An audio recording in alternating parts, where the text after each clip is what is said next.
ಇವತ್ತು ಜಗತ್ತಲ್ಲಿ ಸುಮಾರು 800 ಮಿಲಿಯನ್ ಜನಕ್ಕೆ ಶುಗರ್ ಮತ್ತು ಬಿ ಪಿ ಇದೆ. ಅಂದರೆ 80 ಕೋಟಿ ಜನಕ್ಕೆ. ನೀವೇನಾದರೂ 10 ಜನ ಮಾತಾಡ್ಸಿದ್ರೆ ಅದರಲ್ಲಿ ಯಾರಿಗೋ ಒಬ್ಬರಿಗೆ ಈ ಶುಗರು ಬಿ ಪಿ ಇದ್ದೇ ಇರುತ್ತೆ. ಅಷ್ಟೇ ಅಲ್ಲದೆ ಇದ್ರ ಜೊತೆಗೆ ನಮ್ಮ ಜನಗಳ ಚಟಗಳು ದಿವಸದಿಂದ ದಿವಸಕ್ಕೆ ಜಾಸ್ತಿ ಆಗ್ತಾ ಇರೋದ್ರಿಂದ ಕ್ಯಾನ್ಸರ್ ಸಂಖ್ಯೆನೂ ಜಾಸ್ತಿ ಆಗ್ತಾ ಇದೆ. ಜಗತ್ತಲ್ಲಿ ಸುಮಾರು 2 ಕೋಟಿ ಜನಗಳಿಗೆ ಕ್ಯಾನ್ಸರ್ ಇದೆ.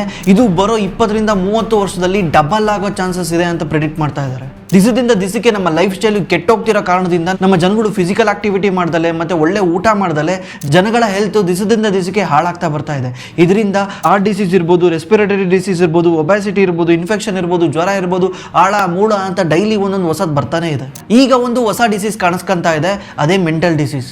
ಇದೇ ರೀತಿ ಹೊಸ ಡಿಸೀಸ್ಗಳು ದಿವಸದಿಂದ ದಿವಸಕ್ಕೆ ಬರ್ತಾನೆ ಇರ್ತವೆ. 5-6 ವರ್ಷಗಳ ಹಿಂದೆ ನಿಮಗೆ ಡೆಂಗು ಅಂದ್ರೆ ಏನು ಅಂತ ಗೊತ್ತಿರಲಿಲ್ಲ. ಈಗ ಡೆಂಗು ಅನ್ನೋದು ಕಾಮನ್ ರೋಗ ಆಗ್ಬಿಟ್ಟಿದೆ, ಪ್ರತಿಯೊಬ್ಬರಿಗೂ ಬರುತ್ತೆ. ಇದೇ ರೀತಿ ಹೊಸ ಕಾಯಿಲೆಗಳು ಬರ್ತಾ ಇರೋದ್ರಿಂದ ನಮ್ಮ ಜನಗಳು ಈ ಟ್ಯಾಬ್ಲೆಟ್ ಮತ್ತೆ ಮಾತ್ರೆಗೆ ಫುಲ್ ಡಿಪೆಂಡ್ ಆಗಿದ್ದಾರೆ. ನನಗನ್ಸುತ್ತೆ ಇನ್ನು ಸ್ವಲ್ಪ ದಿವಸ ಹೋದ್ರೆ ನಾವು ಯಾವ ರೀತಿ ಮನೆ ಬಾಡಿಗೆ ಕಟ್ತೀವಿ ಅದೇ ರೀತಿ ತಿಂಗಳ ನಾವು ದುಡ್ಡು ಜೋಡಿಸ್ಬೇಕಾಗುತ್ತೆ ಈ ಟ್ಯಾಬ್ಲೆಟ್ನ ಬೈ ಮಾಡೋಕ್ಕೆ. ಇದು ಅಷ್ಟು ದೊಡ್ಡ ಸ್ಥಿತಿಗೆ ಸೇರ್ಕೊಳ್ಳೋ ಚಾನ್ಸಸ್ ಎಲ್ಲ ಇದೆ. ರೀಸೆಂಟ್ಲಿ ಅಮೆರಿಕ ಒಂದು ರೂಲ್ಸ್ ತರುತ್ತೆ, ಏನಂದ್ರೆ ಚೈನಾಯಿಂದ ನಾವು ಏನೂ ಕೂಡ ಇಂಪೋರ್ಟ್ ಮಾಡ್ಕೊಳಲ್ಲ ಅಂತ. ಯಾಕೆ ಅಮೆರಿಕ ರೂಲ್ಸ್ ತಂದಿರೋದಕ್ಕೂ ನಾವು ಇದ್ರ ಬಗ್ಗೆ ಮಾತಾಡ್ತಾ ಇದೀವಿ ಅಂದ್ರೆ, ಅಮೆರಿಕ ಜಗತ್ತಿನ ಅತಿ ದೊಡ್ಡ ಫಾರ್ಮಾ ಮಾರ್ಕೆಟ್. ಅಮೆರಿಕದಲ್ಲಿ ವರ್ಷಕ್ಕೆ $600 ಬಿಲಿಯನ್ ಅಷ್ಟು ಫಾರ್ಮಸಿನ ಕನ್ಸ್ಯೂಮ್ ಮಾಡ್ತಾರೆ. ನಮ್ಮ ಇಂಡಿಯಾದಲ್ಲಿ ಅದು $42 ಬಿಲಿಯನ್. ಅಂದರೆ ಅಮೆರಿಕಾಗೂ ನಮ್ಮ ಇಂಡಿಯಾಗೂ ಕಂಪೇರ್ ಮಾಡಿದ್ರೆ ಅಮೆರಿಕ 20 ಪಟ್ಟು ಜಾಸ್ತಿ ಇದೆ. ಅಮೆರಿಕ ಜಗತ್ತಿನ ಅತಿ ದೊಡ್ಡ ಫಾರ್ಮಾ ಮಾರ್ಕೆಟ್. ಅದಕ್ಕೇನೆ ಅಮೆರಿಕಾಗೆ ಯಾರು ಫಾರ್ಮಾನ ಸೆಲ್ ಮಾಡ್ತಾರೆ ಅವ್ರು ದುಡ್ಡು ಮಾಡ್ತಿದ್ರು. ಇಷ್ಟು ದಿವಸ ಚೈನಾ ಮಾಡ್ತಾ ಇತ್ತು, ಬಟ್ ಇವಾಗ ಅಮೆರಿಕ ನಾವು ಚೈನಾಯಿಂದ ಏನು ಇಂಪೋರ್ಟ್ ಮಾಡಲ್ಲ ಅಂತ ಬಯೋಸೆಕ್ಯೂರ್ ಆ್ಯಕ್ಟ್ ಅಂತ ತಂದಿದೆ. ಈ ಆ್ಯಕ್ಟಿಂದ ನೆಕ್ಸ್ಟ್ ಚೈನಾ ಅಮೆರಿಕಾಗೆ ಏನು ಎಕ್ಸ್ಪೋರ್ಟ್ ಮಾಡೋಕ್ಕಾಗಲ್ಲ, ಅದು ಮೆಡಿಸನ್ ವಿಚಾರದಲ್ಲಿ. ಈಗ ಒಂದೇ ಸಲ ಅಮೆರಿಕ ಚೈನಾ ಡಿಪೆಂಡೆನ್ಸಿನ ಕಳ್ಕೊಬೇಕಂದ್ರೆ ಅದು ಇನ್ನೊಬ್ಬರ ಮೇಲೆ ಡಿಪೆಂಡ್ ಆಗಲೇಬೇಕು, ಅದೇ ನಮ್ಮ ಇಂಡಿಯಾ. ಯಾಕಂದ್ರೆ ನಮ್ಮ ಇಂಡಿಯಾನ ಜಗತ್ತಿನ ಫಾರ್ಮಸಿ ಅಂತ ಕರೀತಾರೆ. ನಮ್ಮ ಇಂಡಿಯನ್ ಫಾರ್ಮಾ ಕಂಪ್ನಿಗಳು ಜಗತ್ತಿಗೆ ಫಾರ್ಮಸಿನ ಸೆಲ್ ಮಾಡ್ತವೆ. ಈಗ ನಾವು ಇದೇ ಇಂಡಸ್ಟ್ರಿ ಬಗ್ಗೆ ಮಾತಾಡ್ತಿದ್ದೀವಿ. ಅದರಲ್ಲೂ ಕೂಡ ಒಂದು ಇಂಡಸ್ಟ್ರಿ ಇದೆ, ಅದು ಹೈಯೆಸ್ಟ್ ದುಡ್ಡು ಮಾಡುತ್ತೆ ಬರೋ ದಿವಸಗಳಲ್ಲಿ. ಯಾಕಂದ್ರೆ ಈ ಬಯೋಸೆಕ್ಯೂರ್ ಆಕ್ಟ್ ಇಂದ ಮತ್ತೆ ಚೈನಾ +1 ಸ್ಟ್ರಾಟಜಿಯಿಂದ. ಅದು ಯಾವ ಇಂಡಸ್ಟ್ರಿ, ಯಾವ ಕಂಪ್ನಿ, ಇವ್ರು ಹೆಂಗೆ ದುಡ್ಡು ಮಾಡ್ತಾರೆ, ಇವ್ರು ಯಾಕೆ ದುಡ್ಡು ಮಾಡ್ತಾರೆ, ನಾವು ಈ ಕಂಪ್ನಿಗಳಲ್ಲಿ ಇನ್ವೆಸ್ಟ್ ಮಾಡಿ ನಾವು ದುಡ್ಡು ಮಾಡೋದು ಹೆಂಗೆ ಅಂತ ನೀವು ತಿಳ್ಕೊಬೇಕಂದ್ರೆ ದಯವಿಟ್ಟು ಈ ವಿಡಿಯೋನ ಪೂರ್ತಿಯಾಗಿ ನೋಡಿ. ನೀವು ಸುಮ್ಮನೆ ಅನ್ಕೊಳ್ಳಿ, ನಿಮಗೆ ಹುಷಾರಿಲ್ಲ ಅಂತ ಡೋಲೋ ತಗೊಳಕ್ಕೆ ಮೆಡಿಕಲ್ ಸ್ಟೋರಿಗೆ ಹೋಗ್ತೀರಾ, ಅಥವಾ ಏನೋ ಒಂದು ಡಾಕ್ಟರ್ ಹತ್ರ ಹೋಗಿ ಕೇಳ್ತೀರಾ, ಅವ್ರು ಏನೋ ಒಂದು ಟ್ಯಾಬ್ಲೆಟ್ನ ಬರ್ಕೊಡ್ತಾರೆ, ಅದನ್ನ ಹೋಗಿ ಮೆಡಿಕಲ್ ಸ್ಟೋರಲ್ಲಿ ತೋರಿಸ್ತೀರಾ, ಅವ್ರು ನಿಮಗೆ ಟ್ಯಾಬ್ಲೆಟ್ ಕೊಡ್ತಾರೆ. ನೀವು ಅನ್ಕೊಂಡಿದ್ದೀರಾ ಈ ಟ್ಯಾಬ್ಲೆಟ್ನ ಯಾವ ರೀತಿ ತಯಾರು ಮಾಡ್ತಾರೆ, ಇದ್ರೊಳಗೆ ಅಂಥದ್ದು ಏನಿರುತ್ತೆ, ನಾವು ನುಂಗಿದ ತಕ್ಷಣ ಇದು ನಮಗೆ ವಾಸಿ ಮಾಡುತ್ತೆ, ಕಾಯಿಲೆನ ಸರಿಪಡಿಸುತ್ತೆ ಅಂಥದ್ದು ಏನಿರುತ್ತೆ ಅದರೊಳಗೆ ಅಂತ ಯಾವತ್ತಾರು ಯೋಚನೆ ಮಾಡಿದ್ದೀರಾ? ಆ್ಯಕ್ಚುಲಿ ನೀವು ಈ ಫಾರ್ಮಾ ಬಿಸ್ನೆಸ್ನ ಅರ್ಥ ಮಾಡ್ಕೋಬೇಕಂದ್ರೆ ಫಸ್ಟ್ ಈ 3ನ ಅರ್ಥ ಮಾಡ್ಕೊಬೇಕು. ಇದರಲ್ಲಿ 3 ಥರ ಬರ್ತವೆ. ಒಬ್ಬರು ಇನೋವೇಟರು, ಒಬ್ಬರು ಮ್ಯಾನುಫ್ಯಾಕ್ಚರರು, ಇನ್ನೊಬ್ಬರು ಫಾರ್ಮುಲೇಟರ್ ಅಂತ. ಇನೋವೇಟರ್ ಅಂದರೆ ನಿಮಗೆ ಯಾವುದೋ ಒಂದು ಡಿಸೀಸ್ ಬಂದಿದೆ, ಎಕ್ಸಾಂಪಲು ನಮಗೆ ಜ್ವರ ಬರ್ತಿರೋದ್ರಿಂದ ಈ ಜ್ವರದ ಸಿಂಪ್ಟಮ್ನ ಕಮ್ಮಿ ಮಾಡಬೇಕಂದ್ರೆ ಏನು ಮಾಡಬೇಕು, ನಾವು ಹೋಗಿ ಪ್ಯಾರಾಸಿಟಮಲ್ ನುಂಗ್ಬೇಕಂದ್ರೆ ನೀವು ಡೋಲೋ ನುಂಗ್ತೀರಾ, ಕ್ರೋಸಿನ್ ನುಂಗ್ತೀರಾ, ಎನಿಥಿಂಗ್ ರಿಲೇಟೆಡ್ ಟು ಪ್ಯಾರಾಸಿಟಮಲ್, ಅದೇನು ಮಾಡುತ್ತೆ, ನಮ್ಮ ಜ್ವರದ ಸಿಂಪ್ಟಮ್ನ ಕಮ್ಮಿ ಮಾಡುತ್ತೆ. ಇದನ್ನ ಕಂಡುಹಿಡಿದಿದ್ದು ಯಾರು? ಇನೋವೇಟರ್. ಅದೇನು ಫಾರ್ಮುಲಾ ಇದೆಯಲ್ವಾ, ಅದು ನುಂಗಿದ ತಕ್ಷಣ ನಮ್ಮ ಬಾಡಿ ಹೋಗಿ ಕೆಲಸ ಮಾಡುತ್ತಲ್ಲ, ಅದನ್ನು ಕಂಡುಹಿಡಿದಿದ್ದು ಇನೋವೇಟರ್. ಈ ಇನೋವೇಟರ್ ಕಂಪ್ನಿಗಳು ನಮ್ಮ ಇಂಡಿಯಾದಲ್ಲಿ ಯಾವುದೂ ಇಲ್ಲ.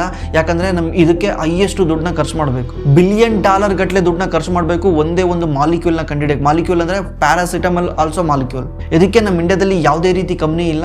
ನಮ್ಮಲ್ಲಿ ಇನೋವೇಟರ್ ಕಂಪ್ನಿಗಳು ತುಂಬ ಕಮ್ಮಿ ಇದ್ದಾವೆ. ಇಡೀ ಜಗತ್ತೇ ಇನೋವೇಷನ್ ಮೇಲೆ ಡಿಪೆಂಡ್ ಆಗಿರೋದು ಅಮೆರಿಕ ಮೇಲೆ. ಅಮೆರಿಕದಲ್ಲೇ ಹೈಯೆಸ್ಟ್ ಇನೋವೇಟರ್ ಕಂಪ್ನಿಗಳಿದ್ದಾವೆ. ಜಾನ್ಸನ್ ಇರ್ಬೋದು, ಫೈಸರ್ ಇರ್ಬೋದು, ಅಸ್ಟ್ರಾಜೆನಿಕಾ ಇರ್ಬೋದು, ಮರ್ಕ್ ಇರ್ಬೋದು, ಸಿನೋಫಿ ಇರ್ಬೋದು, GSK ಇರ್ಬೋದು, ಈ ಥರ ಸುಮಾರು ಕಂಪ್ನಿಗಳು ಅಮೆರಿಕಾದಲ್ಲಿದ್ದಾವೆ. ಇವರು ದುಡಿಯೋ ದುಡ್ಡಲ್ಲಿ ಸುಮಾರು 13 ರಿಂದ 14% ಜಸ್ಟ್ ರಿಸರ್ಚ್ ಆ್ಯಂಡ್ ಡೆವಲಪ್ಮೆಂಟ್ಗೋಸ್ಕರ ಖರ್ಚು ಮಾಡ್ತಾರೆ.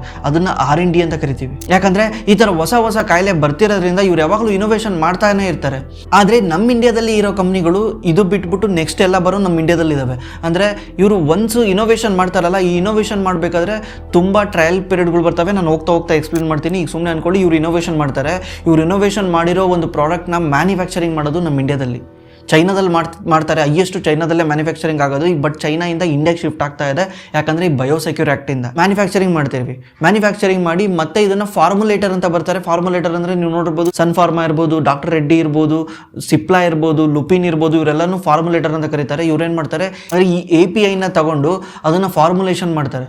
ಅದನ್ನು ನಾವು ಟ್ಯಾಬ್ಲೆಟಲ್ಲಿ ಕೊಡ್ಬೋದಾ, ಇಂಜೆಕ್ಷನಲ್ಲಿ ಕೊಡ್ಬೋದಾ, ಡ್ರಿಪ್ಪಲ್ಲಿ ಕೊಡ್ಬೋದಾ, ಈ ಥರ ಫಾರ್ಮುಲೇಷನ್ ಮಾಡ್ತಾರೆ. ಯಾವುದರಲ್ಲಿ ಚೆನ್ನಾಗಿ ಕೆಲಸ ಮಾಡುತ್ತೆ ಅಂತ ತಿಳ್ಕೊಂಡು ಅವ್ರು ಫಾರ್ಮುಲೇಷನ್ ಮಾಡಿ ಅವ್ರು ಅದನ್ನು ಬ್ರ್ಯಾಂಡಿಂಗ್ ಇಟ್ಟು ಅದನ್ನು ಸೆಲ್ ಮಾಡ್ತಾರೆ. ಆ್ಯಕ್ಚುಲಿ ನಮಗೆ ಇವಾಗ ಇಂಟ್ರೆಸ್ಟಿಂಗ್ ಆಗಿ ಕಾಣಿಸ್ತಾ ಇರೋದು ಯಾವುದು ಅಂದರೆ ಇದರಲ್ಲಿ ಮ್ಯಾನುಫ್ಯಾಕ್ಚರರ್. ಅದನ್ನು ನಾವು ಕ್ರಾಮ್ಸ್ ಅಂತ ಕರಿತೀವಿ ಮತ್ತು CDMO ಅಂತ ಕರಿತೀವಿ, contract development manufacturing and organisation ಅಂತ ಕರಿತೀವಿ. ಇನ್ನೊಂದು ಕ್ರಾಮ್ಸ್ ಅಂತ ಬರುತ್ತೆ, contract research and manufacturing service ಅಂತ. ಇದಂದ್ರೆ ಏನು ಅಂದರೆ ಈಗ ಯಾವುದೇ ಒಂದು ಇನೋವೇಟರ್ ಕಂಪ್ನಿ ಇರುತ್ತಾ, ಇನೋವೇಟರ್ ಕಂಪ್ನಿ ಇರ್ಬೇಕಾದ್ರೆ ಅದರಲ್ಲಿ 3 ಥರ ಫೇಸ್ ಬರುತ್ತೆ. ಮೊದಲನೇ ಫೇಸ್ ಬಂದ್ಬಿಟ್ಟು ಅನಿಮಲ್ ಮೇಲೆ ಟೆಸ್ಟ್ ಮಾಡ್ತಾರೆ. ಈಗ ಏನೋ ಒಂದು ಇನೋವೇಷನ್ ಮಾಡಿದ್ದೀನಿ ಅಂದಮೇಲೆ ಅದನ್ನು ಟೆಸ್ಟ್ ಮಾಡಬೇಕು. ಎಲ್ಲಿ ಮಾಡ್ತಾರೆ? ಅನಿಮಲ್ ಮೇಲೆ ಟೆಸ್ಟ್ ಮಾಡ್ತಾರೆ. ಅದಾದಮೇಲೆ ಸೆಕೆಂಡ್ ಫೇಸಲ್ಲಿ ಹ್ಯೂಮನ್ ಟ್ರಯಲ್ ಮಾಡ್ತಾರೆ. ಥರ್ಡ್ ಫೇಸಲ್ಲಿ ಹ್ಯೂಮನ್ ಟ್ರಯಲ್ ಮಾಡ್ತಾರೆ. 1, 2, 3 ಅಂತ ಟ್ರಯಲ್ ಮಾಡ್ತಾರೆ. ಇದಕ್ಕೆ ಸುಮಾರು 6 ಇಂದ 7 ವರ್ಷ ತಗೊಳುತ್ತೆ, ಒಂದೊಂದ್ಸಲ 10 ವರ್ಷನೂ ತಗೊಳುತ್ತೆ. ಒಂದೊಂದ್ಸಲ ಏನಾಗುತ್ತೆ, ಮೊದಲನೇ ಟ್ರಯಲ್ ಅಲ್ಲೇ ಅದು ಫೇಲ್ ಆಗೋಗುತ್ತೆ. ಈಗ ನಾನು ಏನೋ ಒಂದು ಕಂಡಿಡ್ದಿದ್ದೀನಿ, ಅದನ್ನು ಹೋಗಿ ನಾನು ಅನಿಮಲ್ ಮೇಲೆ ಟ್ರಯಲ್ ಮಾಡ್ತೀನಿ, ಅದಲ್ಲೇ ಫೇಲ್ ಆಗೋಗುತ್ತೆ. ಇದರಲ್ಲಿ ಸಕ್ಸಸ್ ರೇಟ್ ತುಂಬ ಕಮ್ಮಿ ಇರೋದ್ರಿಂದ ಯಾವುದೇ ಒಂದು ಕಂಪನಿ ಖುದ್ದು ಮ್ಯಾನುಫ್ಯಾಕ್ಚರಿಂಗ್ ಪ್ಲಾಂಟ್ ಹಾಕಿ ಪ್ರತಿಯೊಂದು ಅದೇ ಮಾಡ್ಕೊಳಕ್ಕೆ ಹೋಗಲ್ಲ. ಅದೇನು ಮಾಡುತ್ತೆ, ಆಲ್ರೆಡಿ ಎಕ್ಸಿಸ್ಟಿಂಗ್ ಯಾರು ಇರ್ತಾರಲ್ವಾ ಅವ್ರ ಹತ್ರ ಹೋಗಿ ಹೇಳುತ್ತೆ, ನಾನು ಈ ಥರ ಒಂದು ಟ್ರಯಲ್ ಮಾಡ್ತಾ ಇದ್ದೀನಿ, ನನಗೆ ಸೈಂಟಿಸ್ಟ್ಗಳು ಬೇಕು ಟ್ರಯಲ್ ಮಾಡೋಕ್ಕೆ. ಅದೇ ರೀತಿ ನನಗೆ ಮ್ಯಾನುಫ್ಯಾಕ್ಚರಿಂಗ್ ಮಾಡೋಕ್ಕೆ ನಿಮ್ಮ ಹತ್ರ ಮ್ಯಾನುಫ್ಯಾಕ್ಚರಿಂಗ್ ಪ್ಲ್ಯಾಂಟ್ ಇರಬೇಕು. ಆಮೇಲೆ ರಿಸರ್ಚ್ ಮಾಡೋಕ್ಕೂ ಕೂಡ ನೀವು ಹೆಲ್ಪ್ ಮಾಡಬೇಕು. ಅವ್ರೇನು ಮಾಡ್ತಾರೆ, ಇನ್ವೆಸ್ಟ್ ಮಾಡ್ತಾರೆ, ಸ್ವಲ್ಪ ರಿಸರ್ಚಲ್ಲಿ ಹೆಲ್ಪ್ ಮಾಡ್ತಾರೆ. ಅದು ಬಿಟ್ಟು ಪ್ರತಿಯೊಂದು ಕೂಡ ಈ ಕಂಪ್ನಿಗಳೇ ಮಾಡ್ತವೆ.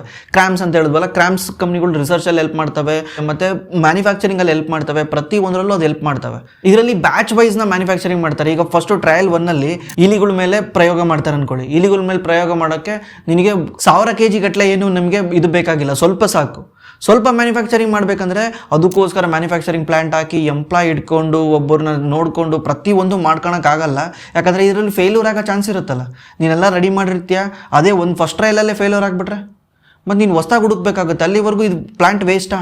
ಅದಕ್ಕೇ ತುಂಬ ಇನೋವೇಟರ್ ಕಂಪ್ನಿಗಳು ಏನು ಮಾಡ್ತಾರೆ, ಇದನ್ನೆಲ್ಲ ಕಾಂಟ್ರಾಕ್ಟ್ ಕೊಟ್ಬಿಡ್ತಾರೆ. ನಮಗೆ ಇದು ತಲೆನೋವೇ ಬೇಡ, ನಾವು ಓನ್ಲಿ ರಿಸರ್ಚಲ್ಲಿ ತಲೆ ಕೆಡಿಸ್ಕೊಳ್ಳೋಣ, ಉಳಿದಿದ್ದೆಲ್ಲನೂ ಕಾಂಟ್ರಾಕ್ಟ್ ಕೊಟ್ಬಿಡೋಣ ಅಂತ.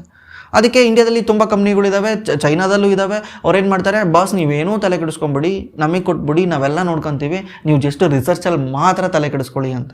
ಆ್ಯಕ್ಚುಲಿ ನನಗೆ ಈ ಥರ ಕಂಪ್ನಿಗಳು ತುಂಬ ಇಷ್ಟ, ಕ್ರಾಮ್ಸ್ ಬಿಸ್ನೆಸ್ಸು. ಯಾಕಂದರೆ ನಾನು ಮುಂದೆ ಹೇಳ್ತೀನಿ, ಈ ಕಂಪ್ನಿಗಳಲ್ಲಿ ಮಾರ್ಜಿನು ತುಂಬ ಸ್ಟೇಬಲ್ ಆಗಿರುತ್ತೆ. ಅದ್ರ ಬಗ್ಗೆ ಎಲ್ಲ ಎಕ್ಸ್ಪ್ಲೇನ್ ಮಾಡ್ತೀನಿ ಯಾಕೆ ಅಂತ. Global CDMO industry size currently $197 billion ಇದೆ. ಅಂದರೆ 16 ಲಕ್ಷ ಕೋಟಿಯಷ್ಟು CDMO ಮಾರ್ಕೆಟ್ ಇದೆ ಜಗತ್ತಲ್ಲಿ. CDMOಗೆ ಅಷ್ಟು ಸೇಲ್ಸ್ ಆಗುತ್ತೆ. ಇದು 2028 $302 ಬಿಲಿಯನ್ ಆಗುತ್ತೆ. ಗ್ಲೋಬಲಲ್ಲಿ ಮಾರ್ಕೆಟೇ ಅಷ್ಟಾಗುತ್ತೆ. ಎಕ್ಸ್ಪರ್ಟ್ಗಳು ಪ್ರಿಡಿಕ್ಟ್ ಮಾಡ್ತಿರೋ ಪ್ರಕಾರ 9.1% ಎವ್ರಿ ಇಯರ್ ಇಂಡಸ್ಟ್ರಿನೇ ಗ್ರೋ ಆಗುತ್ತೆ. ಯಾವುದೇ ಒಂದು ಕಂಪ್ನಿಯಲ್ಲಿ 9.1% ಮಿನಿಮಮ್ ಗ್ರೋ ಆಗುತ್ತೆ. ಅದ್ರ ಜೊತೆಗೆ ಚೈನಾಯಿಂದ ಕೂಡ ಮಾರ್ಕೆಟ್ ಬರ್ತಿರೋದ್ರಿಂದ ಚೈನಾಯಿಂದ ಒಂದು ಅರ್ಧಕ್ಕರ್ಧ ಕಂಪ್ನಿಗಳು ಇಂಡಿಯಾಗೆ ಬಂದರೆ, ಯಾಕಂದರೆ China is a global CDMO leader, ಅಲ್ಲಿಂದ ಒಂದು 50% ಕಸ್ಟಮರ್ ಇಂಡಿಯಾಗೆ ಬಂದರೆ ಎಷ್ಟು ಮಾರ್ಕೆಟ್ ಎಕ್ಸ್ಪ್ಯಾಂಡ್ ಆಗುತ್ತೆ. Like 15 to 20% year on year growth ಆಗುತ್ತೆ ನಮ್ಮ ಇಂಡಿಯಾದಲ್ಲಿ CDMO market. This is like A new IT industry. Like ಇವಾಗ 2000 ಇಸ್ವಿನಲ್ಲಿ IT ಇಂಡಸ್ಟ್ರಿ ಬೂಮ್ ಆಯ್ತಲ್ಲ, ಆ ರೀತಿ ನಮ್ಮ ಇಂಡಿಯಾದಲ್ಲಿ CDMO ಇಂಡಸ್ಟ್ರಿ ಬೂಮ್ ಆಗೋ ಚಾನ್ಸಸ್ ಇದೆ. ಇದಕ್ಕೆ ಮೇನ್ ಕಾರಣ ಏನು ಅಂದರೆ ಈ ಬಯೋಸೆಕ್ಯೂರ್ ಆ್ಯಕ್ಟ್ ಬರ್ದಲೇ ಇದ್ರೂ ಕೂಡ ಈ industry year on year 9% grow ಆಗ್ತಾ ಇತ್ತು. ಯಾಕಂದರೆ ಈಗ ಎಷ್ಟೋ ಇನೋವೇಟರ್ ಕಂಪ್ನಿಗಳು US ಅಲ್ಲಿರ್ಬೋದು, ಜಪಾನಲ್ಲಿರ್ಬೋದು, ಜರ್ಮನಲ್ಲಿರ್ಬೋದು, ಈ ಕಂಪ್ನಿಗಳು ಏನು ಮಾಡ್ತಿದ್ದಾವೆ, ಎಲ್ಲನೂ ಔಟ್ಸೋರ್ಸ್ ಮಾಡ್ತಾ ಇದ್ದಾವೆ. ಮುಂಚೆ ಅವರೇ ಮಾಡ್ತಾ ಇದ್ರು, ಅವ್ರಿಗೆ ಗೊತ್ತಾಗ್ತಾ ಇದೆ ಅವ್ರು ಮಾಡೋದು ಎಷ್ಟು ಡಿಫಿಕಲ್ಟಿ ಇದೆ, ಅದು ತಲೆನೋವು ಅಂತ ಹೇಳ್ಬಿಟ್ಟು ಅದನ್ನು ಔಟ್ಸೋರ್ಸ್ ಮಾಡ್ತಾ ಇದ್ದಾರೆ. ಇದರಿಂದ ಇಂಡಸ್ಟ್ರಿ ಗ್ರೋ ಆಗ್ತಾ ಇತ್ತು, ಮುಂದೇನು ಇದೇ ರೀತಿ ಗ್ರೋ ಆಗುತ್ತೆ. ಅದ್ರ ಜೊತೆಗೆ ನಮ್ಮ ಇಂಡಿಯಾಗೆ ಚೈನಾಯಿಂದ ತುಂಬ ಕಂಪ್ನಿಗಳು ಬರೋದ್ರಿಂದ ಈ ಬಿಸ್ನೆಸ್ ಇನ್ನೂ ಕೂಡ ಗ್ರೋ ಆಗುತ್ತೆ. ಹಾಗಿದ್ರೆ ಈ ಕಂಪ್ನಿಗಳು ಯಾವ ರೀತಿ ದುಡ್ಡು ಮಾಡ್ತವೆ?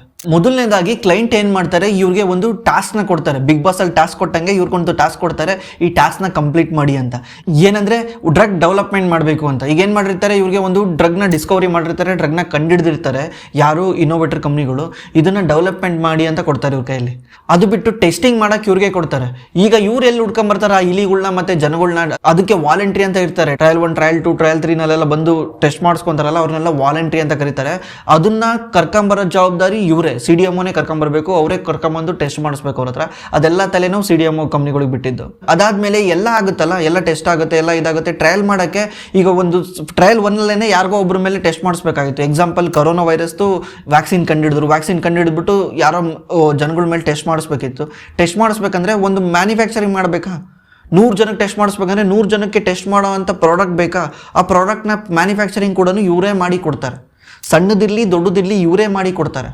ಈ ಕ್ರಾಮ್ಸ್ ಕಂಪ್ನಿಗಳು ರೆವಿನ್ಯೂ ಹೆಂಗೆ ವರ್ಕ್ ಆಗುತ್ತೆ ಅಂದರೆ ಹೆಡ್ ಕೌಂಟಿಂದ, ಸೇಮ್ ಲೈಕ್ IT ಇಂಡಸ್ಟ್ರಿನಲ್ಲಿ ಹೆಂಗೆ ಕೌಂಟ್ ಆಗುತ್ತೆ ಅದೇ ರೀತಿ ನಂಬರ್ ಆಫ್ ದ ರಿಸರ್ಚರ್ಸು ಅಥವಾ ಸೈಂಟಿಸ್ಟ್ ಎಷ್ಟು ಜನ ಇದ್ದಾರೆ ಅದ್ರ ಮೇಲೆ ಇವರು ದುಡ್ಡು ಕೊಡ್ತಾರೆ. ಒಬ್ಬರಿ ಸೈಂಟಿಸ್ಟ್ಗೆ ಇಷ್ಟು ಕೊಡ್ತೀನಿ ಅಂತ ಹೇಳ್ತಾರೆ, ಆ ಥರ ಇದು ವರ್ಕ್ ಆಗುತ್ತೆ. ಸೇಮ್ IT ಇಂಡಸ್ಟ್ರಿ ಥರ ವರ್ಕ್ ಆಗುತ್ತೆ.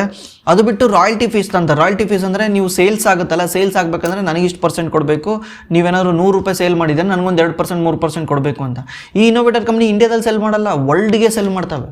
ನೀವು ಜಸ್ಟ್ ಇದನ್ನು ಇಂಡಿಯಾಗೆ ತೊಗೊಂಡು ನೋಡ್ಬೇಡಿ, ವರ್ಲ್ಡ್ಗೆ ತೊಗೊಂಡು ನೋಡಿ. ಯಾಕಂದರೆ ವರ್ಲ್ಡಿಗೆ ಸೆಲ್ ಮಾಡ್ತವೆ. ಕೊರೋನಾ ವೈರಸ್ದು ವ್ಯಾಕ್ಸಿನ್ ವರ್ಲ್ಡಿಗೆ ಸೆಲ್ ಆಯಿತಾ, ನಮ್ಮ ಇಂಡಿಯಾದಲ್ಲಿ ಮಾತ್ರ ಸೆಲ್ ಆಯಿತಾ? ಯಾಕಂದರೆ ಜಗತ್ತಲ್ಲಿ ಈ ಪ್ರಾಬ್ಲಮ್ ಬರ್ತಿದೆ ಅಂದರೆ ಜಗತ್ತಾಗ ಎಲ್ಲ ಕಡೆನೂ ಯೂಸ್ ಆಗಲೇಬೇಕು. ಆ ರೀತಿ ರಾಯಲ್ಟಿನ ಚಾರ್ಜ್ ಮಾಡ್ತಾರೆ. ಅದು ಬಿಟ್ಟು ಲಾಂಗ್ ಟರ್ಮ್ ಕಾಂಟ್ರಾಕ್ಟ್ನ ಮಾಡ್ಕೊತಾರೆ, 5 ವರ್ಷ 6 ವರ್ಷ ಕಾಂಟ್ರಾಕ್ಟ್ ಮಾಡ್ಕೊಡ್ತಾರೆ. ನೀವೇನೇ ಒಂದು ರಿಸರ್ಚ್ ಆ್ಯಂಡ್ ಡೆವಲಪ್ಮೆಂಟ್ ಮಾಡಿ ಅದಕ್ಕೆ ನಾವು ನಿಮಗೆ ಸಪೋರ್ಟ್ ಮಾಡ್ತೀವಿ, ನಮ್ಮ ಕಂಪ್ಲೀಟ್ಲಿ ಕಾಂಟ್ರಾಕ್ಟ್ ಮಾಡ್ಕೊಂಡ್ಬಿಡ್ತಾರೆ. 5 ವರ್ಷಕ್ಕೆ ಇಷ್ಟು ಪ್ರೈಸ್ ಕೊಟ್ಬಿಡಿ, 6 ವರ್ಷಕ್ಕೆ ಇಷ್ಟು ಪ್ರೈಸ್ ಕೊಟ್ಬಿಡಿ, ಎವ್ರಿ ಇಯರ್ ಇಷ್ಟು ಕೊಡ್ತಾ ಹೋಗಿ ಅಂತ ಕಾಂಟ್ರಾಕ್ಟ್ ಮಾಡ್ಕೊಂಡ್ಬಿಡ್ತಾರೆ. ಇನ್ನೊಂದು ಥರ ಬರುತ್ತೆ ಎಂಡ್ ಟು ಎಂಡ್ ಸರ್ವಿಸು. ಇದರಲ್ಲಿ ಡ್ರಗ್ನ ಕಂಡುಹಿಡಿಯೋದ್ರಿಂದ ಹಿಡಿದು, ಡ್ರಗ್ನ ಡೆವಲಪ್ ಮಾಡೋದ್ರಿಂದ ಹಿಡಿದು, ಡ್ರಗ್ನ ಮ್ಯಾನುಫ್ಯಾಕ್ಚರಿಂಗ್ ಮಾಡೋದ್ರಿಂದ ಹಿಡಿದು, ಡ್ರಗ್ನ ಪ್ಯಾಕೇಜಿಂಗ್ ಮಾಡೋವರೆಗೂ ಸಮೇತ ಹೆಲ್ಪ್ ಮಾಡ್ತಾರೆ. ಪ್ರತಿ ಒಂದು ಕೂಡ ಇವ್ರು ಹೆಲ್ಪ್ ಮಾಡ್ತಾರೆ. ಬಲ್ಕಲ್ಲಿ ಕೂಡ ಇವ್ರಿಗೆ ಮ್ಯಾನುಫ್ಯಾಕ್ಚರಿಂಗ್ ಮಾಡಿಸ್ಕೊಡ್ತಾರೆ. ಒಂದ್ಸಲ ಕ್ಲಿನಿಕಲ್ ಟ್ರಯಲ್ ಓಕೆ ಆಯಿತು, ಓಕೆ ಆದಮೇಲೆ ಇದು FDA ಅಪ್ರೂವ್ ಮಾಡ್ತಿದೆ. ಹೆಂಗೆ ನಡೆಯುತ್ತೆ ಅಂದರೆ ಫಸ್ಟ್ ಕ್ಲಿನಿಕಲ್ ಟ್ರಯಲ್ ಮಾಡ್ತಾರೆ, ಅನಿಮಲ್ ಮೇಲೆ ಟ್ರಯಲ್ ಮಾಡ್ತಾರೆ. ಅಲ್ಲಿ ಸಕ್ಸಸ್ ಆದಮೇಲೆ ಟ್ರಯಲ್ 1, ಟ್ರಯಲ್ 2, ಟ್ರಯಲ್ 3 ಅಂತ ಮಾಡ್ತಾರೆ. ಅದೆಲ್ಲನೂ ಅಪ್ರೂವ್ ಆಗಬೇಕಂದ್ರೆ ಫಸ್ಟ್ ಇವ್ರು ಎವ್ರಿ ಟ್ರಯಲಲ್ಲಿ ಹೋಗಿ US FDA ಹತ್ರ ಅಪ್ರೂವ್ ತಗೊಳ್ಬೇಕು. US FDA ಬಂದ್ಬಿಟ್ಟು ಕಿಂಗ್ ಆಫ್ ದಿಸ್ ಇಂಡಸ್ಟ್ರಿ ಇದ್ದಂಗೆ. US FDA ಬಂದ್ಬಿಟ್ಟು ಅಮೆರಿಕದ ಒಂದು ಫಾರ್ಮಾಸ್ಯೂಟಿಕಲ್ ರೆಗ್ಯುಲೇಟರ್. ನಮ್ಮ ಇಂಡಿಯಾದಲ್ಲಿ ಯಾವ ರೀತಿ ಸೆಬಿ RBI ಇದೆಯಲ್ಲ, ಅದೇ ರೀತಿ ಅಮೆರಿಕದಲ್ಲಿ ಇರೋದು US FDA ಅಂತ. ನೀವು ನೋಡಿರ್ಬೋದು, ಎಲ್ಲ ಒಂದು ಇದ್ರಿಂದನೂ ಹಾಕಿರ್ತಾರೆ we are US FDA approved, we are US FDA approved ಅಂತ. ಅವ್ರು ಒಂದ್ಸಲ ಅಪ್ರೂವ್ ಮಾಡಬೇಕು. ಅಲ್ಲಿವರೆಗೂ ಯಾರು ಜಗತ್ತಲ್ಲಿ ಯಾರು ತಗೊಳೋದೇ ಇಲ್ಲ US FDA ಅಪ್ರೂವ್ ಮಾಡ್ತಲೇ ಇದ್ರೆ. ಅದಕ್ಕೆ ಇವ್ರು ಏನು ಮಾಡ್ತಾರೆ, ಫಸ್ಟ್ ಟ್ರಯಲ್ ಮಾಡಿಬಿಟ್ಟು ನೆಕ್ಸ್ಟ್ ಟ್ರಯಲಲ್ಲಿ ಇವ್ರು ಹೇಳ್ತಾರೆ US FDAಗೆ ನಾವು ಈ ಥರ ಟ್ರಯಲ್ ಮಾಡ್ತಾ ಇದ್ದೀವಿ ಅಂತ. US FDA ಅಪ್ರೂವ್ ಕೊಡುತ್ತೆ. ಫಸ್ಟ್ ಟ್ರಯಲ್ ಮಾಡ್ತಾರೆ. ಟ್ರಯಲ್ ಮಾಡೋಕ್ಕೂ ಮುಂಚೆ US FDA ಬಂದ್ಬಿಟ್ಟು ಇವ್ರ ಪ್ಲಾಂಟ್ನೆಲ್ಲ ಬಂದು ನೋಡುತ್ತೆ. ಇವ್ರ ಪ್ಲ್ಯಾನ್ನೆಲ್ಲ ಬಂದು ನೋಡಿ ಯಾವ ರೀತಿ ಮ್ಯಾನುಫ್ಯಾಕ್ಚರಿಂಗ್ ಮಾಡ್ತೀರಾ, ಯಾವ ರೀತಿ ಪ್ರೋಸೆಸ್ ಮಾಡ್ತಾ ಇದ್ದೀರಾ. ಪ್ರೋಸೆಸ್ ಮಾಡೋದು ಮುಖ್ಯ, ಯಾಕಂದರೆ ಕ್ಲೀನಾಗಿ ಪ್ರೋಸೆಸ್ ಮಾಡಬೇಕು, ಕ್ಲೀನ್ ಪ್ರೋಸೆಸ್ ಮಾಡಬೇಕು. ರಾ ಮೆಟೀರಿಯಲ್ ಹೆಂಗೆ ಯೂಸ್ ಮಾಡ್ತಿದ್ದೀರಾ, ರಾ ಮೆಟೀರಿಯಲ್ ಯಾರಾದ್ರೂ ತಗೊಳ್ತಾ ಇದ್ದೀರಾ, ಪ್ರತಿಯೊಂದು ನೋಡ್ತಾರೆ. ಪ್ರತಿಯೊಂದು ನೋಡಿ ಅವ್ರಿಗೆ ಓಕೆ ಆದರೆ ಅವ್ರು ಅಪ್ರೂವ್ ಮಾಡ್ತಾರೆ. ಇಲ್ಲಾಂದ್ರೆ ಏನು ಮಾಡ್ತಾರೆ, ಅದನ್ನು ಅಬ್ಸರ್ವೇಷನಲ್ಲಿ ಇಡ್ತಾರೆ. ಚೇಂಜ್ ಮಾಡೋವರೆಗೂ ಅವರು ಅಲ್ಲಿಂದ ಮ್ಯಾನುಫ್ಯಾಕ್ಚರಿಂಗ್ ಮಾಡಿ ಸೆಲ್ ಮಾಡೋಕ್ಕೆ ಬಿಡಲ್ಲ. ಅವಾಗ ಏನಾಗುತ್ತೆ, ಸೇಲ್ಸ್ ಡೌನ್ ಆಗಿಬಿಡುತ್ತೆ. ಅದಕ್ಕೆ US FDA ಅಬ್ಸರ್ವೇಷನ್ ಇದೆ. ಇದರಿಂದ ಸ್ಟಾಕ್ ಪ್ರೈಸ್ ಕೆಳಗೆ ಬಂತು. ಯಾಕೆ ಕೆಳಗೆ ಬಂತು ಅಂದರೆ US FDA ಅಬ್ಸರ್ವ್ ಮಾಡ್ಬೇಕಾದ್ರೆ ಅವ್ರು ಹೇಳ್ತಾರೆ, ನೀನು ಈ ಪ್ರಾಡಕ್ಟ್ನ ಎಲ್ಲೂ ಸೆಲ್ ಮಾಡೋಕ್ಕೆ ಬರಲ್ಲ 1 ವರ್ಷ 2 ವರ್ಷ. ಅಲ್ಲಿವರೆಗೂ ರೆವಿನ್ಯೂ ಇಲ್ಲಲ್ಲ. ಅದೇ ಮೇನ್ ಪ್ರಾಡಕ್ಟ್ ಆಗಿಬಿಟ್ಟಿದ್ರೆ ರೆವಿನ್ಯೂ 0 ಆಗಿಬಿಡುತ್ತಲ್ಲ. ಅದಕ್ಕೆ ಅದನ್ನು ಸೇಲ್ ಮಾಡೋಕ್ಕೆ ಬಿಡಲ್ಲ. ಇವಾಗ ಇವ್ರೇನು ಮಾಡ್ತಾರೆ, US FDA ಇಂದ ಅಪ್ರೂವ್ ತಗೊಂಡ್ಬಿಟ್ಟು ಅದನ್ನು ಟ್ರಯಲ್ ಮಾಡ್ತಾರೆ. ಟ್ರಯಲ್ ಏನಾದರೂ phase 1, phase 2, phase 3ನಲ್ಲಿ ಏನಾದರೂ ಓಕೆ ಆಗಿಬಿಟ್ರೆ ನೆಕ್ಸ್ಟು ಅದು ಕಮರ್ಷಿಯಲೈಸೇಷನ್ ಆಗುತ್ತೆ. ಕಮರ್ಷಿಯಲೈಸೇಷನ್ ಅಂದರೆ ಅವರು ಇನ್ಮೇಲೆ ಜನಗಳಿಗೆ ದುಡ್ಡಿಗೆ ಸೆಲ್ ಮಾಡ್ಬೋದು ಅಂತ. ಈ ಕಾಂಟ್ರಾಕ್ಟ್ ಏನು ಮಾಡ್ಕೊಂಡಿರ್ತಾರಲ್ಲ ಇವರು, ಯಾಕೆ ಲೈಕ್ ಈಗ ನಾನೇ ಫೈಸರ್ ಅಂದ್ಕೊಳ್ಳಿ, ನಾನು ಏನೋ ಒಂದು ಇನೋವೇಷನ್ ಮಾಡಿದ್ದೀನಿ, ಯಾವುದೋ ಒಂದು ಕಾಯಿಲೆಗೆ ನಾನು ಒಂದು ಮಾಲಿಕ್ಯೂಲ್ನ ಕಂಡುಹಿಡ್ಬಿಟ್ಟಿದ್ದೀನಿ. ನಾನೇನು ಮಾಡ್ತೀನಿ, US FDAನಲ್ಲಿ ಅಪ್ರೂವ್ ಮಾಡಿಕೊಂಡು ನಾನು ನಂದು ಪೇಟೆಂಟ್ನ ಅಪ್ಲೈ ಮಾಡಿಬಿಡ್ತೀನಿ. ನಾನು ಪೇಟೆಂಟ್ ಅಪ್ಲೈ ಮಾಡಿಬಿಟ್ರೆ ನೆಕ್ಸ್ಟು 25 ವರ್ಷದವರೆಗೂ ಈ ಪೇಟೆಂಟ್ ಇರುತ್ತೆ. 20ರಿಂದ 25 ವರ್ಷ ಇರುತ್ತೆ. ಅಲ್ಲಿವರೆಗೂ ಬೇರೆ ಯಾರೂ ಕೂಡ ಈ ಟ್ಯಾಬ್ಲೆಟ್ನ ಸೆಲ್ ಮಾಡೋಕ್ಕಾಗಲ್ಲ. ಬೇರೆ ಯಾರೂ ಕೂಡ ಈ ಮಾತ್ರೆನ ಬೇರೆಯವ್ರಿಗೆ ಸೆಲ್ ಮಾಡೋಕ್ಕಾಗಲ್ಲ. ನನಗೆ ಇಷ್ಟ ಬಂದಿದ್ದ ಪ್ರೈಸಲ್ಲಿ ಸೆಲ್ ಮಾಡ್ಕೊತೀನಿ. ಇಷ್ಟ ಬಂದಿದ್ದ ಪ್ರೈಸಲ್ಲ, ಒಂದು ಪ್ರೈಸ್ ಇರುತ್ತೆ, ಆ ಪ್ರೈಸಿಗೆ ನಾನು ಸೆಲ್ ಮಾಡ್ಕೊತೀನಿ. ಕಾಂಪಿಟೇಟರ್ ಯಾರು ಇದನ್ನು ಕಾಪಿ ಮಾಡೋಕ್ಕೂ ಬರಲ್ಲ, ಯಾಕಂದರೆ ನನ್ನ ಪೇಟೆಂಟ್ ಇದೆ. ಕಾಪಿ ಮಾಡಿದ್ರೆ ಇದನ್ನು ಕೇಸ್ ಹಾಕ್ಬೋದು ಅವ್ರ ಮೇಲೆ. ಒನ್ಸ್ 25 ವರ್ಷ ಮುಗಿದ ಮೇಲೆ ಅನ್ಪೇಟೆಂಟೆಡ್ ಏನು ಇರ್ತಾವಲ್ಲ ಅದನ್ನು ನಾನು ಓಪನ್ ಆಗಿ ಬಂದ್ಬಿಟ್ಟು ಸಬ್ಮಿಟ್ ಮಾಡ್ತೀನಿ. ನಾನು ಹೆಂಗೆ ತಯಾರು ಮಾಡಿದ್ದೀನಿ, ಹೆಂಗೆ ಮ್ಯಾನುಫ್ಯಾಕ್ಚರಿಂಗ್ ಮಾಡಿದ್ದೀನಿ ಅಂತ ಸಬ್ಮಿಟ್ ಮಾಡ್ತೀನಿ. ಇದನ್ನು ಜಗತ್ತಿಗೆ ಕೊಡ್ತೀನಿ. ಆವಾಗ ಬೇರೆ ಕಂಪ್ನಿಗಳು ಇದನ್ನು ಮ್ಯಾನುಫ್ಯಾಕ್ಚರಿಂಗ್ ಮಾಡಿ ಸೆಲ್ ಮಾಡ್ತಾರೆ ಕಮ್ಮಿ ರೇಟಿಗೆ. ಅಲ್ಲಿವರೆಗೂ ಟ್ಯಾಬ್ಲೆಟ್ ಪ್ರೈಸ್ ಕಮ್ಮಿ ಆಗಲ್ಲ. ನೀವು ಯೋಚನೆ ಮಾಡಿ, ಕ್ಲಿನಿಕಲ್ ಟ್ರಯಲ್ 1, 2, 3 ಏನಾದರೂ ಪಾಸ್ ಆಗಿ ಯಾವುದನ್ನ ಒಂದು ಹಿಟ್ಟಾಗ್ಬಿಟ್ರೆ, ಯಾವುದನ್ನ ಒಂದು ಟ್ಯಾಬ್ಲೆಟ್ ಅಥವಾ ಯಾವುದನ್ನ ಒಂದು ಮಾಲಿಕ್ಯೂಲ್ ಹಿಟ್ಟಾಗ್ಬಿಟ್ರೆ ಕಂಟಿನ್ಯೂಸ್ಲಿ ರೆವೆನ್ಯೂ ಬರುತ್ತಲ್ಲ ಈ ಕಂಪ್ನಿಗೆ. ಒಂದ್ಸಲ ಏನಾದರೂ ಸಣ್ಣದಾಗಿ ತಯಾರು ಮಾಡಿ ಯಾವುದೋ ಒಂದು ಅದೃಷ್ಟಕ್ಕೆ ಒಂದೇ ಒಂದು ಕಂಪ್ನಿದು ಇಟ್ಟಾಯ್ತು ಅನ್ಕೊಳ್ಳಿ, ಒಂದು ಮಾಲಿಕ್ಯೂಲ್ನ value 2 billion to 3 billion 5 billion ಇದೆ ಅನ್ಕೊಳ್ಳಿ. 1 ಬಿಲಿಯನ್ ಅಂದರೆ 8,000 ಕೋಟಿ, 2 ಬಿಲಿಯನ್ ಅಂದರೆ 16,000 ಕೋಟಿ, ಜಸ್ಟ್ 2 ಬಿಲಿಯನ್ ಅನ್ಕೊಳ್ಳಿ, 16,000 ಕೋಟಿ ಸೇಲ್ ಮಾಡ್ತಾನೆ ಅಂದರೆ 16,000 ಕೋಟಿಯಷ್ಟು ವರ್ತು ಪ್ರಾಡಕ್ಟು ನನ್ನ ಫ್ಯಾಕ್ಟ್ರಿನಲ್ಲಿ ಪ್ರೊಡ್ಯೂಸ್ ಆಗುತ್ತೆ. ನಾನೇ ಮ್ಯಾನುಫ್ಯಾಕ್ಚರಿಂಗ್ ಮಾಡಬೇಕು. ಯಾಕಂದರೆ US FDA ಬಂದು ನನಗೆ ಅಪ್ರೂವ್ ಕೊಟ್ಟಿರೋದು. ಸಡನ್ಲಿ ಇವ್ನು ಬಂದ್ಬಿಟ್ಟು ಯಾರ ಹತ್ರ ಶಿಫ್ಟ್ ಮಾಡೋಕ್ಕಾಗಲ್ಲ. ನಾನು ಇಲ್ಲಪ್ಪ ನೀನು ಜಾಸ್ತಿ ದುಡ್ಡು ಕೇಳ್ತಿದ್ಯಾ, ನಾನು ಹತ್ರ ಹೋಗ್ತೀನಿ ಅಂತ ಹೋಗಕ್ಕೆ ಬರಲ್ಲ. ಇಲ್ಲಿ ಸ್ಟಿಕ್ಕಿನೆಸ್ ಇರುತ್ತೆ. ನಾನು ಅದ್ರ ಬಗ್ಗೆ ಮುಂದೆ ಎಕ್ಸ್ಪ್ಲೇನ್ ಮಾಡ್ತೀನಿ. ಈ ಥರ ಇದು ಪ್ರೋಸೆಸ್ ನಡೆಯುತ್ತೆ. ಅಲ್ಲಿವರೆಗೂ ಟ್ರಯಲ್ ನಡೀತಾನೆ ಇರ್ತವೆ, ಹೊಸ ಕಸ್ಟಮರ್ ಬರ್ತಾನೆ ಇರ್ತಾರೆ. ಈ ಥರ ಮಾಡೋದ್ರಿಂದ ಈ ಕಂಪ್ನಿಗಳಿಗೆ ರೆವಿನ್ಯೂ ಬರುತ್ತೆ. ಈ ರೆವಿನ್ಯೂ ತುಂಬ ಸ್ಟೇಬಲ್ ಆಗಿರುತ್ತೆ. ಈ ಇಂಡಸ್ಟ್ರಿ ಒಳಗೆ ಯಾವ್ಯಾವ ಕಂಪ್ನಿ ಬರ್ತಾವೆ ಗೊತ್ತಾ? ಮೊದಲನೇದು ನ್ಯೂಲ್ಯಾಂಡ್ ಲ್ಯಾಬ್ ಅಂತ. ಈ ಕಂಪ್ನಿದು 2 ಥರ ಬಿಸ್ನೆಸ್ ಇದೆ. ಒಂದು CDMO ಮತ್ತು API ಬಿಸ್ನೆಸ್ ಇದೆ. API ಬಗ್ಗೆ ನಾನು ಇನ್ನೊಂದ್ಸಲ ವಿಡಿಯೋ ಮಾಡ್ತೀನಿ. ಇದೆಷ್ಟು CDMO ಬಗ್ಗೆ ತಿಳ್ಕೊಳ್ಳಿ. CDMOದಲ್ಲಿ ಈ ಕಂಪ್ನಿಗೆ 42% ರೆವಿನ್ಯೂ ಬರುತ್ತೆ. ಉಳಿದಿದ್ದು API ಇಂದ ಬರುತ್ತೆ. ಅದೇ ರೀತಿ ನೆಕ್ಸ್ಟ್ ಕಂಪ್ನಿ ಅಂದರೆ ಡಿವಿಸ್ ಲ್ಯಾಬೊರೇಟರಿ. ಡಿವಿಸ್ಗೆ 51% CDMO ಇಂದ, ಕಸ್ಟಮ್ ಸಿಂಥಸಿಸ್ ಅಂದ್ರೂ ಸೇಮೇನೆ, CDMO ಅಂತ ಅನ್ಕೊಳ್ಳಿ, 51% CDMO ಇಂದ ಬರುತ್ತೆ. ಮತ್ತು ನಾರ್ಮಲ್ API ಇಂದ 49% ಬರುತ್ತೆ. ಇನ್ನೊಂದು ಲಾರಸ್ ಲ್ಯಾಬ್ಗೆ ಜನರಿಕ್ API ಇಂದ 46% ಬರುತ್ತೆ. CDMO ಇಂದ 24% ರೆವಿನ್ಯೂ ಬರುತ್ತೆ. ನೆಕ್ಸ್ಟ್ ಬಂದು ಹೈಕಲ್ಗೆ 41% ರೆವಿನ್ಯೂ CDMO ಇಂದ ಬರುತ್ತೆ. ನೆಕ್ಸ್ಟ್ ವಿನ್ಲಾಸ್ ಬಯೋಟೆಕ್ ಅಂತ ಈ ಕಂಪ್ನಿಗೆ 72% ರೆವಿನ್ಯೂ CDMO ಇಂದ ಬರುತ್ತೆ. ಅದ್ರ ಜೊತೆಗೆ ಸಿಂಜಿನ್ ಬಂದ್ಬಿಟ್ಟು ಇದು ನಾನು ಹೇಳಿದ್ನಲ್ಲ ಕ್ರಾಮ್ಸ್ ಅಂತ ರಿಸರ್ಚ್ಗೂ ಹೆಲ್ಪ್ ಮಾಡ್ತಾರೆ ಅಂತ ಆ ಥರ ಕಂಪ್ನಿ. ಇದು ಮ್ಯಾನುಫ್ಯಾಕ್ಚರಿಂಗ್ ಮಾತ್ರ ಅಲ್ಲ, ರಿಸರ್ಚ್ಗೂ ಹೆಲ್ಪ್ ಮಾಡ್ತಾರೆ. ಅವರು CDMOದಲ್ಲಿ ಇಲ್ಲ ಅಂದರೆ ಮ್ಯಾನುಫ್ಯಾಕ್ಚರಿಂಗಲ್ಲಿಲ್ಲ, ಮ್ಯಾನುಫ್ಯಾಕ್ಚರಿಂಗು ಎಂಟ್ರಿ ಆಗಬೇಕಂತ ಇದ್ದಾರೆ. ಅವ್ರು ಜಸ್ಟ್ ರಿಸರ್ಚ್ ಮಾಡೋಕ್ಕೆ ಹೆಲ್ಪ್ ಮಾಡ್ತಾರೆ. ಸಿಂಜಿನ್ ಇರ್ಬೋದು, ಸುವೆನ್ ಫಾರ್ಮಾ ಇರ್ಬೋದು, ಸಾಯಿ ಲೈಫ್ ಸೈನ್ಸಸ್ ಇರ್ಬೋದು, ಇವರೆಲ್ಲರೂ ಕೂಡ ಕಾಂಟ್ರಾಕ್ಟ್ ರಿಸರ್ಚ್ ಅಂಡ್ ಮ್ಯಾನುಫ್ಯಾಕ್ಚರಿಂಗ್ ಮಾಡ್ತಾರೆ. ಅದೇ ರೀತಿ ಪಿರಾಮಲ್ ಫಾರ್ಮಾದು ಇದೆ. ಪಿರಾಮಲ್ ಫಾರ್ಮಾದು 58% ರೆವಿನ್ಯೂ CDMO ಇಂದ ಬರುತ್ತೆ. ಇದರಲ್ಲಿ ಇಷ್ಟು ಕಂಪ್ನಿಗಳು ಇದಾವೆ. ಈ ಕಂಪ್ನಿದು ವ್ಯಾಲ್ಯೂಯೇಷನ್ ನೀವೆಲ್ಲನೂ ಇದು ಬೈ ಸೆಲ್ ರೆಕಮೆಂಡೇಶನ್ ಅಲ್ಲ, ಜಸ್ಟ್ ಹೇಳ್ತಾ ಇರೋದು ಈ ಕಂಪ್ನಿ ಇದಾವೆ ಅಂತ. ಒಂದೊಂದು ಕಂಪ್ನಿ ಒಂದೊಂದು ಥರ ಇಂಟ್ರೆಸ್ಟಿಂಗ್ ಆಗಿರುತ್ತೆ, ಒಂದೊಂದು ಕಂಪ್ನಿ ಬಿಸ್ನೆಸ್ ಮಾಡಲ್ ಚೇಂಜ್ ಇರುತ್ತೆ. ಅದ್ರ ಬಗ್ಗೆ ನೀವು ಸಪ್ರೇಟಾಗಿ ಅನಾಲಿಸಿಸ್ ಮಾಡಿ. ನಾನು ಜಸ್ಟ್ ಈ ಇಂಡಸ್ಟ್ರಿ ಹೆಂಗೆ ವರ್ಕ್ ಆಗುತ್ತೆ ಅಂತ ಹೇಳ್ತಾ ಇದ್ದೀನಿ. ಅದೇ ರೀತಿ ನಿಮ್ಗೆ ಇದರಲ್ಲಿ ಯಾವ್ದಾನ ಒಂದು ಕಂಪ್ನಿ ಇಂಟ್ರೆಸ್ಟಿಂಗ್ ಅನಿಸ್ತಂದ್ರೆ ಕೆಳಗಡೆ ಕಾಮೆಂಟ್ ಮಾಡಿ, ಇದ್ರ ಬಗ್ಗೆ ನಾನು ವಿಡಿಯೋ ಮಾಡೋಕ್ಕೂ ಟ್ರೈ ಮಾಡ್ತೀನಿ, ನಿಮ್ಗೆ ಯಾವ ಕಂಪ್ನಿ ಬೇಕು ಅಂತ. ಈ ಇಂಡಸ್ಟ್ರಿನಲ್ಲಿ ಮೋಟ್ ಏನಿದೆ ಅಂದರೆ ಎಂಡ್ ಟು ಎಂಡ್ ಸರ್ವಿಸ್ ಕೊಡೋಕ್ಕೆ ನಿಮ್ಮ ಹತ್ರ ಇನ್ಫ್ರಾಸ್ಟ್ರಕ್ಚರ್ ಇರಬೇಕು, ಪ್ರತಿ ಒಂದು ಇರಬೇಕು. ದೆನ್ ಓನ್ಲಿ ನೀವು ಕಸ್ಟಮರ್ನ ಅಟ್ರಾಕ್ಟ್ ಮಾಡೋಕ್ಕಾಗುತ್ತೆ. ಇಲ್ಲಾಂದರೆ ನಾನೊಂದು ಅದನ್ನು ಮಾಡ್ತೀನಿ ಅದನ್ನು ಮಾಡಲ್ಲ ಅಂತ ಮಾಡೋಕ್ಕಾಗಲ್ಲ. ಇದರಿಂದ ಹೊಸ ಪ್ಲೇಯರ್ಗಳು ಎಂಟ್ರಿ ಆಗೋದು ಕಷ್ಟ ಆಗುತ್ತೆ. ಕಸ್ಟಮರ್ ಹತ್ರ ರಿಲೇಷನ್ಶಿಪ್ ಚೆನ್ನಾಗಿರಬೇಕು. ದೆನ್ ಓನ್ಲಿ ಅವರಿಗೆ ನ್ಯೂ ಆರ್ಡರ್ ಸಿಗುತ್ತೆ. ಅದಲ್ಲದೆ ನಾನು ಅವಾಗಲೇ ಹೇಳ್ದಂಗೆ ಇದು USFDA ಅಂಡರ್ ಬರೋದ್ರಿಂದ USFDA ಬಂದು ಇವ್ರ ಪ್ಲಾಂಟ್ನ ವಿಸಿಟ್ ಮಾಡಿ ನೋಡಿ ಅಪ್ರೂವ್ ಕೊಟ್ಟಿರುತ್ತೆ. ಆಮೇಲೆ ಇವರು ಅದನ್ನು ಪ್ರೊಡ್ಯೂಸ್ ಮಾಡಿರ್ತಾರೆ. ಸಡನ್ಲಿ ಬಂದ್ಬಿಟ್ಟು ಇನೋವೇಟರ್ ಕಂಪ್ನಿ ಇವ್ರ ಜೊತೆ ಮಾಡಿಸ್ತಿದ್ದಾನ, ಯಾವುದೋ ಒಂದು ಟ್ರಯಲ್ ಮಾಡಿ ಓಕೆ ಆಗಿಬಿಟ್ಟಿದೆ, ನೀನು ಇದನ್ನು ಮ್ಯಾನುಫ್ಯಾಕ್ಚರಿಂಗ್ ಮಾಡ್ಬೋದು ಅಂತ ಹೇಳಿದಾನ. ಈಗ ಇವನೇನಾದರೂ ಅಲ್ಲಿ ಹೋಗಿ ಮ್ಯಾನುಫ್ಯಾಕ್ಚರಿಂಗ್ ಮಾಡಿಸ್ಬೇಕಾದ್ರೆ ಇವನೇನಾದರೂ ಸ್ವಲ್ಪ ಹೈ ಪ್ರೈಸ್ ಕೇಳ್ದ ಅಂದರೆ, ಇಲ್ಲ ನನಗೆ ಸ್ವಲ್ಪ ಜಾಸ್ತಿ ಪ್ರೈಸ್ ಬೇಕು ಅಂತ ಕೇಳ್ದ ಅಂದರೆ, ಸಡನ್ನಾಗಿ ಇಲ್ಲ ನೀನು ಬೇಡಪ್ಪ ನೀನು ಮನೆಗೆ ಹೋಗ್ಬಿಟ್ಟು ನಾನು ಇನ್ನೊಬ್ಬರ ಹತ್ರ ಮಾಡಿಸ್ತೀನಿ ಅಂತ ಬಿಟ್ಟು ಬರೋಕ್ಕಾಗಲ್ಲ. ಯಾಕಂದರೆ ಪ್ರತಿಯೊಂದೂ ಇವನಿಗೆ ಗೊತ್ತಿರುತ್ತೆ, ಪ್ರತಿಯೊಂದೂ ಇವ್ನು ನೋಡಿರ್ತಾನೆ. ಮ್ಯಾನುಫ್ಯಾಕ್ಚರಿಂಗಿಂದ ಹಿಡಿದು ಟ್ರಯಲಿಂದ ಹಿಡಿದು ಪ್ರತಿಯೊಂದು ಇವ್ನು ನೋಡಿರ್ತಾನೆ. ಇವನದು ಸಡನ್ಲಿ ಚೇಂಜ್ ಮಾಡ್ಸೋಕ್ಕಾಗಲ್ಲ. ಅವರು ನೀನು ಬೇಡ ಬೇರೆಯವ್ರ ಹತ್ರ ಮಾಡಿಸ್ಕೊಂತೀವಿ ಅಂತ ಮಾಡ್ಸೋಕ್ಕಾಗಲ್ಲ. ಇದರಿಂದ ಸ್ವಿಚಿಂಗ್ ಕಾಸ್ಟ್ ಬರುತ್ತೆ. ಸ್ವಿಚಿಂಗ್ ಕಾಸ್ಟ್ ಅಂದರೆ ಈಗ ನಾನು ಏನಾದರೂ ಇವ್ನು ಬಿಟ್ಟು ನಾನು ಬೇರೆ ಹತ್ರ ಹೋಗ್ತಿದ್ದೀನಿ ಅಂದರೆ ನನಗೆ ತುಂಬ ಕಷ್ಟ ಆಗುತ್ತೆ, ಕಾಸ್ಟ್ ಆಗುತ್ತೆ. ಆ ಕಾಸ್ಟೇ ಸ್ವಿಚಿಂಗ್ ಕಾಸ್ಟ್ ಅಂತ ಹೇಳ್ತಾರೆ. ಅದ್ರ ಬದಲು ಸ್ವಲ್ಪ ಪ್ರೈಸ್ನ ಜಾಸ್ತಿ ಮಾಡ್ತೀನಿ, ನೀನು ಮಾಡ್ಕೊಂಡು ಹೋಗು ಅಂತ ಹೇಳ್ತಾರೆ.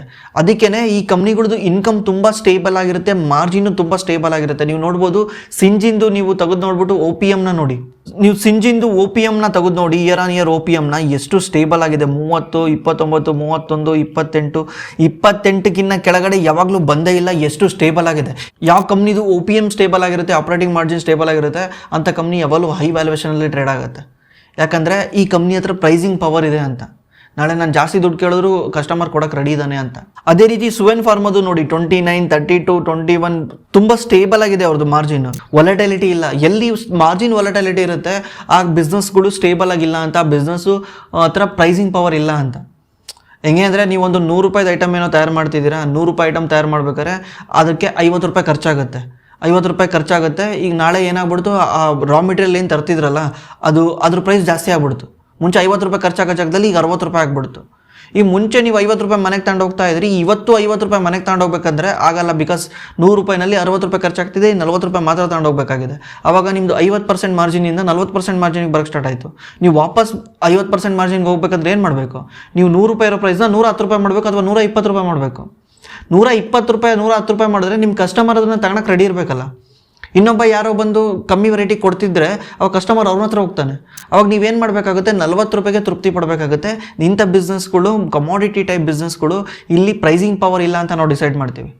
ಯಾವ ಕಂಪ್ನಿ ಹತ್ರ ಮಾರ್ಜಿನ್ ಸ್ಟೇಬಲ್ ಆಗಿದೆ, ಇವ್ರ ಹತ್ರ ಪ್ರೈಸಿಂಗ್ ಪವರ್ ಇರುತ್ತೆ ಅಂತ ಡಿಸೈಡ್ ಮಾಡ್ತೀವಿ. ಪ್ರೈಸಿಂಗ್ ಪವರ್ ಇದ್ದರೆ ಸ್ಟೇಬಲ್ ಆಗಿರುತ್ತೆ ಬಿಸ್ನೆಸ್ಸು.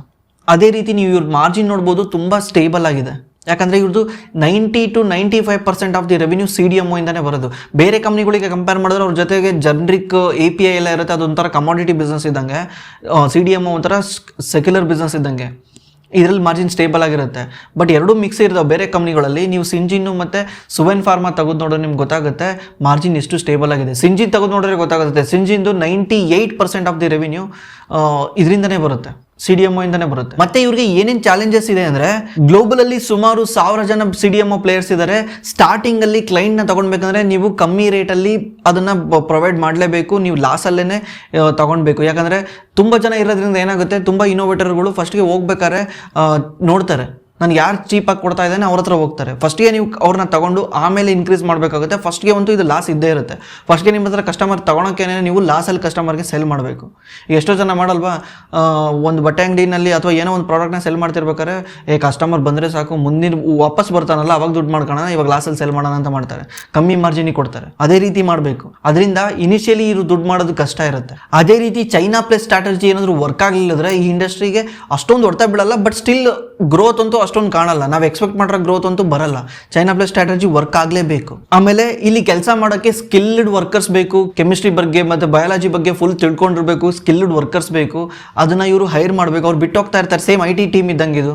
ಯಾಕಂದರೆ ಅವರಿಂದನೇ ನಡೆಯುತ್ತಲ್ಲ. ರಿಸರ್ಚಲ್ಲಂತೂ ಬಿಕಾಸ್ ಅವರಿಂದನೇ ನಡೆಯುತ್ತೆ, ಸೈಂಟಿಸ್ಟ್ಗಳಿಂದನೇ ನಡೆಯುತ್ತೆ. ಅವರೇನಾದರೂ ಬೇರೆ ಕಂಪ್ನಿಗಳು ಜಾಸ್ತಿ ಸಂಬಳ ಕೊಡ್ತಾರೆ ಅಂತ ಅಲ್ಲೋದ್ರೆ ಇಲ್ಲಿ ರಿಸರ್ಚ್ ಡೌನ್ ಆಗೋಗುತ್ತೆ.